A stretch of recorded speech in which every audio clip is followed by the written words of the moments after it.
नमस्कार, मैं हूं आपके साथ जीनत सिद्दीकी। देश में कोरोना के मामले बढ़ रहे हैं, ऐसे में मास्क सबसे बड़ा हथियार है। हम आपसे बार बार अपील करते हैं कि आप मास्क जरूर पहनिए। इसको लेकर न्यूज़ 18 ने एक मुहिम भी शुरू की हुई है, #मास्क पहनो इंडिया। आप खुद से ही प्रण लीजिए कि जब तक ये महामारी है आप मास्क नहीं उतारेंगे। चलिए अब खबरों की बात कर लेते हैं। तो सीएम योगी ने कल्याण सिंह का हाल जाना है। आप जानते हैं कि उनकी तबीयत खराब है और वह 21 जून से ही अस्पताल में भर्ती हैं। तो लखनऊ पीजीआई में कल्याण सिंह भर्ती हैं और उनका हालचाल जानने के लिए एक बार फिर से मुख्यमंत्री जो हैं पहुंचे हैं। तस्वीरें सामने आ रही हैं, वो हम आपको दिखा रहे हैं। 21 जून से तबीयत खराब है कल्याण सिंह की। पूर्व सीएम कल्याण सिंह का हम जिक्र कर रहे हैं। उन्हें सांस लेने में दिक्कतें हो रही हैं और अभी डॉक्टर्स ने जो कहा है कि उनके जो लंग्स हैं उसमें इन्फेक्शन काफ़ी बढ़ गया है और अगले 24 घंटे काफ़ी अहम बताए जा रहे हैं। 24 घंटे जिसका हम जिक्र कर रहे हैं। लंग्स के बाद किडनी में भी इन्फेक्शन फैल गया। बीते 7 दिनों से वो वेंटिलेटर पर हैं। पीजीआई में उनका इलाज चल रहा है और डॉक्टरों की टीम लगातार उनको मॉनिटर कर रही है और हर पल की मॉनिटरिंग की जा रही है। कई डिपार्टमेंट के एक्सपर्ट्स, फैकल्टी को भी लगाया गया है और परिवार के लोग भी लगातार पीजीआई में ही मौजूद हैं और मुख्यमंत्री उनका हालचाल जाने पहुंचे हैं। अलाउद्दीन हमारे साथ जुड़े हुए हैं। अलाउद्दीन, कोई मेडिकल बुलेटिन जारी हुआ है क्या? क्योंकि ये कहा जा रहा है कि 24 घंटे बहुत महत्वपूर्ण है। देखिए, करीब 15 दिनों से इलाज एसजीपीजीआई में चल रहा है। पहले शुरुआती दिनों में शुरुआती जो लक्षण थे उसमें काफ़ी सुधार देखने को मिला था। ख़ास तौर से वो लोगों को पहचानने लगे थे, इशारों में बातचीत करने लगे थे। उनके सेवादार जो थे, जो सेवा में लोग लगे हुए थे, उनसे वो तमाम अपनी जो ज़रूरियात की चीज़ें थी वो भी वो कहने और सुनने लगे थे। लेकिन पिछले 7 से 8 दिनों में ख़ास तौर से पिछला जो शनिवार था, उसकी देर रात में जब उनको सांस फूलने की दिक्कत हुई तो उसके बाद से हालात उनके लगातार ख़राब होते गए। आज का जो मौजूदा हालात में आज जब जो है मुख्यमंत्री उनको देखने के लिए गए हैं तो उसमें अभी भी वो अचेतन अवस्था में हैं, वो वेंटिलेटर पर हैं और मल्टी ऑर्गन सिस्टम में कई सारी दिक्कतें और परेशानियां चिकित्सकों ने बताई हैं। तो ऐसे में पिछले 10 दिनों से उनकी तबीयत में कोई सुधार नहीं है, जो कि इस बात की तरफ इशारा कर रहा है कि तबीयत उनकी बेहतर नहीं है। क्योंकि जो पैरामीटर हैं, चिकित्सीय जो पैरामीटर हैं, उसमें बात मानी जाती है कि अगर हम सुधार ना कर पाएँ तबीयत को, पर्टिकुलर उस जगह पे स्थिर भी रख पाएँ, तो उसको चिकित्सीय लैंग्वेज में बेहतर स्थिति मानी जाती है। लेकिन पूर्व मुख्यमंत्री कल्याण सिंह जी की तबीयत पहले से गिरी है, पहले से और ख़राब हुई है और कई सारे डिपार्टमेंट के लोग, चाहे नेफ्रो के हों, हार्ट के दूसरे लोग हों, इन्फेक्शन डिजीज़ के जो चोटी, वो तमाम लोग उस पर नज़र रख रहे हैं। लेकिन अभी भी हालात बहुत ज़्यादा बेहतर नहीं कहे जा सकते हैं। अगले 24 से 48 घंटे बेहद अहम होंगे। हालांकि चिकित्सीय जगत में बड़ा नाम है पीजीआई का, वहाँ के डायरेक्टर से लेकर तमाम लोग लगे हुए हैं, लेकिन अभी भी उनको दुआओं और दवाओं दोनों की ज़रूरत है। बिल्कुल अलाउद्दीन, आप रहिए हमारे साथ। दुआओं की भी ज़रूरत है और दवाइयाँ डॉक्टर लगातार दे रहे हैं और ये कहा जा रहा है कि 24 घंटे बहुत महत्वपूर्ण है। डॉक्टर्स की टीम कोई बड़ा फैसला भी ले सकती है। आगे बढ़ते हैं। एम्बुलेंस सेवा की हड़ताल को देखते हुए सीएमओ ने नोडल अधिकारी के साथ हेल्पलाइन नंबर जारी किए हैं। लखनऊ में आज 102 और 108 एम्बुलेंस सेवा देने वाले कर्मियों ने हड़ताल की चेतावनी दी है। सीएमओ को एम्बुलेंस फ्लीट से एम्बुलेंस का आवंटन किया गया है। विजय कुमार को मोबाइल नंबर 9335213689 नंबर एक बार फिर से रिपीट कर रहे हैं और आप इसे नोट कर लीजिए। किसी को एम्बुलेंस की जरूरत होगी तो मदद कीजिएगा। ये जानकारी 9335213689 के साथ नामित किया गया है। ऋषि यादव मोबाइल नंबर 9798282727 के साथ नामित किया गया है। इस नंबर पर संपर्क कर एम्बुलेंस सेवा प्राप्त की जा सकती है। और एक छोटा सा आंकड़ा आप समझिए, 102 जो नंबर है इस पर रोजाना की 50,000 से ज्यादा कॉल्स आती है एम्बुलेंस सेवा के लिए। 108 नंबर की जब हम बात करते हैं तो 25 से 30,000 यानी कि तकरीबन 80,000 लोग रोजाना एम्बुलेंस के लिए फोन करते हैं। अलाउद्दीन हमारे साथ जुड़े हुए हैं। अलाउद्दीन, ये बहुत बड़ा नंबर है जिसका मैं जिक्र कर रही हूँ और अगर इस तरह से हड़ताल होती है तो कितने ज्यादा लोगों को प्रभाव पड़ेगा, कितने लोगों को फर्क होगा? मैं मेरठ का जिक्र कर रही थी सुबह, अमेठी का माफ कीजिए, 2 लोगों का एक्सीडेंट हुआ, एम्बुलेंस नहीं मिल रही थी। रामपुर से भी यही खबर आती है, सहारनपुर से भी ऐसी खबरें आती हैं। जरा इस पूरी हड़ताल के बारे में बताइए और अब क्या स्थिति नजर आ रही है? देखिए, हिंदुस्तान के सबसे बड़े बेड़े में से एक है, यानी एम्बुलेंस सर्विस का जब जिक्र होगा हिंदुस्तान की चिकित्सा प्रणाली में, तो जो उत्तर प्रदेश में तमाम बेड़ा चलता है 102 108 का, वो सबसे बड़ा है।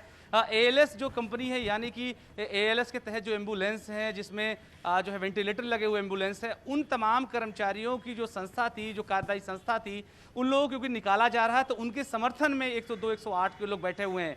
हालांकि जो सरकार ने अल्टीमेटम किया है, एसीएस हेल्थ ने जो अल्टीमेटम दिया है, वो सीधा उस संस्था को दिया है कि आप मैन पावर कहीं से लाइए और आप एम्बुलेंस को चलाइए। लेकिन फिलहाल बात बहुत ज़्यादा बन नहीं पा रही है। मैं ठीक मेरे पीछे अगर आप देख पाएंगे तो लखनऊ, राजधानी लखनऊ का जो बड़ा अस्पताल है, सिविल अस्पताल, उसके पास जो है एम्बुलेंस अल्टरनेट वैकल्पिक व्यवस्था कराई गई, यहाँ पर खड़े किए गए। लेकिन जिस बात का जिक्र आप कर रही थी, उस बात पे मैं आना चाहूँगा कि एक तरफ जहाँ 80,000 कॉल आ रही है, तो ऐसे में इस तरह की वैकल्पिक व्यवस्था उन तमाम चीज़ों को फिल नहीं कर पा रही है। हालांकि राजधानी लखनऊ में सीएमओ के अंडर में जितने जो है एम्बुलेंसेज हैं, जितने निजी अस्पताल हैं और दूसरे जो सरकारी अस्पताल हैं, बलरामपुर सिविल तमाम अस्पताल हैं, वहाँ पर इस तरह की व्यवस्था कर ली गई है। लेकिन इसके आप जब दूसरी तरफ देखेंगे, जो उत्तर प्रदेश में दूसरा आईना है, यानी ग्रामीण क्षेत्रों में या छोटे जिलों में, वहां पर इतनी बड़ी तादाद में एम्बुलेंसेस की तादाद नहीं है। तो ऐसे में सरकार को कहीं ना कहीं से कार्यदायी जो संस्था है उस पर प्रेशर बनाना होगा, क्योंकि उन्होंने एमओयू साइन कर रखा है सरकार के साथ कि वो एम्बुलेंस सेवा को किसी भी तरह से इफेक्ट नहीं होने देंगे। या तो इन कर्मचारियों को जिनको निकालने की बात की जा रही है उनको रखें, या फिर कोई वैकल्पिक व्यवस्था बनाएं, क्योंकि रविवार देर रात से हालात उत्तर प्रदेश में बहुत ज्यादा और वैकल्पिक व्यवस्था आसान नहीं होती है, ये सबसे बड़ी बात है। बहुत शुक्रिया आप हमारे साथ जुड़े, लेकिन कोई तो हल निकालना होगा। कर्मचारी हड़ताल पर हैं, नई कंपनियों को ठेका दिया गया है, नई बहालियां हो रही हैं, बहुत सारे इसमें पेच फंसे हुए हैं। आगे बढ़ते हैं। बरेली में इत्तेहाद मिल्लत काउंसिल के राष्ट्रीय अध्यक्ष और बरेली दंगे के दौरान सुर्खियों में आए मौलाना तौकीर रजा ने नई कार्यकारिणी का गठन कर लिया है। इस दौरान उन्होंने संघ बीजेपी के साथ कांग्रेस पर भी हमला बोला।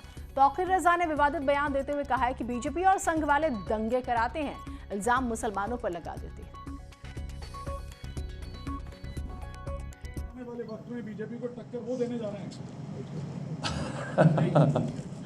अब इस किस्म के सवालों का कोई मतलब नहीं होता है। मंत्री कह रहा है, हम नहीं, योगी जी, अगर आप लोग गौर से इस योगी जी के इस चैलेंज को कबूल करने वाली बात पे खुद अगर गौर से संजीदगी से समझने की कोशिश कर लोगे तो पूरी बात आपकी खुद समझ में आ जाएगी। मेरे मुंह से कहलवाने की जरूरत नहीं है। ओवैसी साहब के बारे में थोड़ा तो बताइए ना कि ओवैसी आ रहे हैं। भाई वो एक सियासी पार्टी है, वो बिहार भी गए, वो बंगाल भी गए, उत्तर प्रदेश भी आ रहे हैं, उन्हें आना चाहिए। खबर प्रयागराज से आ रही है। मुख्यमंत्री योगी की सराहना हुई है। अखाड़ा परिषद ने योगी की तारीफ की और कहा कि जातिवाद की वो राजनीति नहीं करते, कोई अहंकार नहीं है मुख्यमंत्री के अंदर। पहली बार सीएम संतों का सम्मान कर रहे हैं और तय समय में राम मंदिर का निर्माण होगा। सबसे बड़ी बात यह कि वो अहंकारी नहीं है और जातिवादी राजनीति नहीं करते हैं। इन दिनों आप यूपी में देख भी रहे हैं किस तरह से प्रचार प्रसार हो रहा है। हमारे प्रदेश के मुख्यमंत्री आदरणीय योगी आदित्यनाथ जी हमेशा संतों का सम्मान किया, संतों से हमेशा मिलते रहते हैं। अभी नहीं, जब वो अपने मठ के पीठाधीश्वर तभी संतों से मिलते थे। आज मुख्यमंत्री हैं तो भी उनके अंदर अहंकार नहीं, सब संतों से मिलते हैं। अयोध्या में गए, चूँकि वो राज्य के मुख्यमंत्री हैं तो उनका दायित्व बनता है कि जाकर के वहाँ निरीक्षण करें कि राम जन्मभूमि का मंदिर कैसा बनेगा, कितनी जल्दी बनेगा। जहाँ संतों के सम्मान करने की बात है वो हमेशा सम्मान करते हैं। कोई संत उनके यहाँ संत मुख्यमंत्री निवास जाता है तो वहाँ भी उनका सम्मान करते हैं, साथ उठा के छोड़ाते हैं। तो ये सब तो अच्छी बातें हैं। मैं तो पहली बार देख रहा हूँ ऐसा हो रहा है कि संतों का सम्मान बुलाया जा रहा है।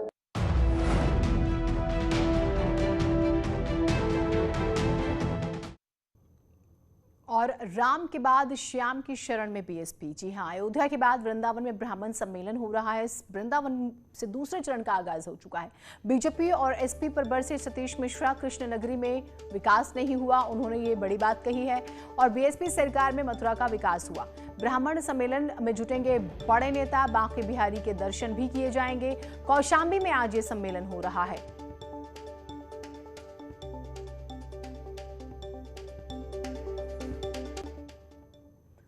बीएसपी के साथ साथ समाजवादी पार्टी भी ब्राह्मण सम्मेलन करने का ऐलान कर चुकी है। प्रयागराज पहुंचे बीएसपी के राष्ट्रीय महासचिव सतीश मिश्रा ने समाजवादी पार्टी को बीएसपी का पिछलग्गू बताया। उन्होंने कहा कि समाजवादी पार्टी की सरकार में ब्राह्मणों का जमकर उत्पीड़न हुआ था। पीछे लगे रहेंगे, पिछलग्गू की तरह अगर पीछे चलते रहेंगे तो उससे कोई फ़र्क नहीं पड़ता। अब तो वो जब हम लोग आगे निकल पड़े हैं और आके हैं, तो ब्राह्मणों को जिस तरह से उन्होंने सताया था 2007 के पहले, और ब्राह्मण समाज ने उनकी सरकार को उल्टा करके बाहर कर दिया था, और इसीलिए क्योंकि उनको दलितों के साथ में ब्राह्मण समाज को ऊपर जो अत्याचार हुए थे, हत्याएं हुई थी, मारे गए थे, प्रताड़ित किए गए थे, बेइज्जत किए गए थे, तो अब वो अगर खाली दिखाने के लिए चल रहे हैं तो ब्राह्मण समाज बुद्धिजीवी समाज है, उसको मालूम है कि अब हमें किसके साथ जाना है। बीएसपी सुप्रीमो मायावती ने ट्वीट किया और लिखा क्या है वो हम आपको बताते हैं। मेरे निर्देशन में पार्टी महासचिव व राज्यसभा सांसद सतीश चंद्र मिश्र द्वारा यूपी में चल रही प्रबुद्ध वर्ग संगोष्ठी, जो ब्राह्मण सम्मेलन के नाम से काफी चर्चा में है, के प्रति उत्साहपूर्ण भागीदारी ये प्रमाण है कि इनका बीएसपी पर सजग विश्वास है, जिसके लिए सभी का दिल से आभार। अयोध्या से 23 जुलाई को श्री रामलला के दर्शन से शुरू हुआ ये कारवां अंबेडकर नगर और प्रयागराज जिलों से होता हुआ लगातार सफलतापूर्वक आगे बढ़ता जा रहा है, जिससे विरोधी पार्टियों की नींद उड़ी हुई है और इसे रोकने के लिए अब ये पार्टियां किस्म किस्म के हथकंडे अपना रही हैं। इनसे सावधान रहें। ये ट्वीट कर रही हैं मायावती। 2007 की जो उनकी सोशल इंजीनियरिंग थी, उनका मानना है कि वो इसके जरिए सत्ता तक पहुंच सकती हैं और ये सफल एक एक्सपेरिमेंट उस वक्त रहा और अभी भी बीएसपी इसी फॉर्मूले के साथ आगे बढ़ रही है।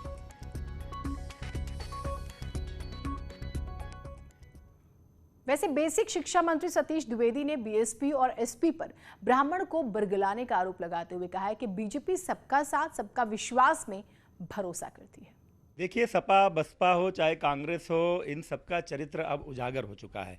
प्रदेश की जनता ये समझती है कि जब चुनाव आता है तो इनके पास प्रदेश के विकास का कोई खाका नहीं होता, इनके पास कोई मुद्दे नहीं होते हैं। जब सरकार होती है तो ये जातिवाद, क्षेत्रवाद, सांप्रदायिक तुष्टीकरण की कुत्सित राजनीति करके उत्तर प्रदेश को पीछे धकेलते हैं। इसी का परिणाम है कि पिछले 20-25 वर्षों में उत्तर प्रदेश पीछे जा चुका था। खबर इटावा से आ रही है। बीएसपी प्रत्याशी घोषित हो चुका है। 2022 विधानसभा चुनाव के लिए प्रत्याशी के नाम का ऐलान बीएसपी ने कर दिया है। भरथना सीट से कमलेश अंबेडकर को टिकट दिया गया है और मायावती ने इसकी घोषणा की है। एमएलसी की पत्नी है कमलेश अंबेडकर। तो देखिए, प्रत्याशी भी एक तरफ आप देख रहे हैं कि इस ब्राह्मण सम्मेलन हो रहा है और सीट और वहां का जातिगत समीकरण देखते हुए प्रत्याशी के नाम का भी ऐलान कर दिया गया है। और इसी बीच बलिया से बड़ी खबर आ रही है। राज्य मंत्री आनंद स्वरूप शुक्ला पर केस दर्ज हुआ है। सीजेएम कोर्ट से शिकायत दर्ज करने के आदेश। एसएचओ समेत 50 अज्ञात के खिलाफ भी शिकायत। मंत्री समेत सभी पर मारपीट का आरोप है। रानी देवी की प्रार्थना पर सीजेएम कोर्ट का ये आदेश आया है। राज्य मंत्री आनंद स्वरूप शुक्ला पर केस दर्ज हुआ है। बलिया से बड़ी खबर और सीजेएम कोर्ट ने इसके आदेश दिए थे। एसएचओ समेत 50 अज्ञात के खिलाफ केस दर्ज हुआ है। मारपीट का आरोप है सभी पर, मंत्री समेत सभी पर। कांग्रेस के ट्रैक्टर मार्च पर केस दर्ज। राहुल गांधी ने कल ट्रैक्टर चलाया, सभी ने देखा, चर्चा में भी आए। कल किसानों के समर्थन में उन्होंने प्रदर्शन किया था।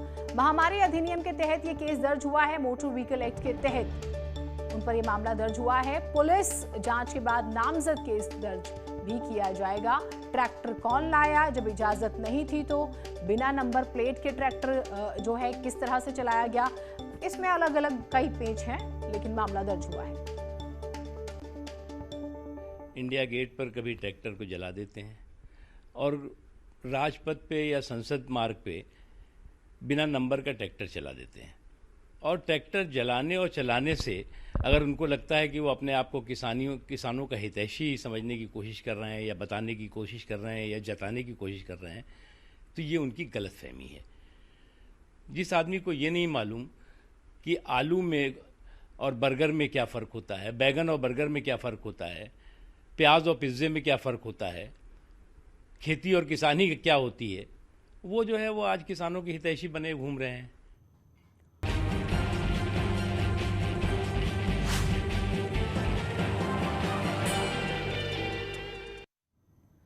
ब्रेक के बाद स्वागत है आप सभी का। ललितपुर में एक महिला से रेप की कोशिश के मामले में 2 आरोपियों की गिरफ्तारी हो गई है। महिला का आरोप है कि गांव के ही 2 दबंग युवकों ने महिला को सुनसान रास्ते में पकड़कर रेप की कोशिश की, लेकिन जब महिला ने इसका विरोध किया तो उन्होंने चाकू गर्म करके महिला की दोनों आंखें दाग दी। घायल महिला को जिला अस्पताल में भर्ती कराया गया है और बदमाशों ने जेवर भी छीन लिए। पुलिस द्वारा यहाँ चिकित्सालय में भर्ती भी करा दिया गया था और अभियोग पंजीकृत कर दिया गया है और उसके संदर्भ में जो है समग्र विवेचन किया जा रहा है। जो भी तथ्य और प्रकाश में आएंगे उसी अनुरूप उसकी धाराओं में बढ़ोतरी करके उसके अनुरूप विधिक कार्रवाई की जाएगी। मुजफ्फरनगर के खतौली में आरएलडी का भाईचारा सम्मेलन है। सम्मेलन में आरएलडी के नेता और समर्थक शामिल हो रहे हैं। इस सम्मेलन में सभी जातियों के सम्मानित लोगों को आमंत्रित किया गया है।